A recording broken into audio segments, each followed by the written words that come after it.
Hi hello नमस्कार. आणि आज आपण पाहणार आहोत एकादशी दिवशीचा ब्लॉग. इथं सकाळी सर्व काम आवरल्यानंतर आम्ही इथं पूजा वगैरे झाल्यावर घरची कर्जतमध्ये पंढरपूर आळंदी नावाचं एक ठिकाण आहे, तिथं गेलो होतो दर्शनासाठी. खूप गर्दी होती तिथं आणि असं वातावरण पण खूप छान होतं. तिथली मूर्ती तर इतकी सुंदर होती ना, खूप उंच अशी होती. इथे कोण कोण गेले मला नक्की कमेंट करून सांगा. खूप छान असं वाटत होतं तिथं गेल्यावर. बघा किती सुंदर मूर्ती आहे. त्यानंतर इथं थोडं नदीकाठी सर्वजण बसलोत. तिथं प्रसाद म्हणून केळी दिली होती, ती खाल्ली. याचे बघा नाटकं कसे चालू आहेत. माझा पण व्हिडिओ घे बोलतोय. त्यानंतर इथं थोडं नदीकाठी सर्वजण बसलेत, आम्ही पण तिथं थोडा वेळ बसलोत. खूप सुंदर आणि छान असं वातावरण, खूप छान वाटत होतं तिथं.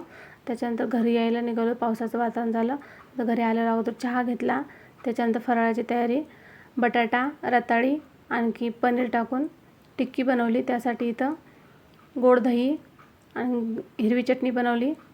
आणि असं झालं आमच्या दिवसाचा शेवट. आणि व्हिडिओ पाहिल्याबद्दल धन्यवाद.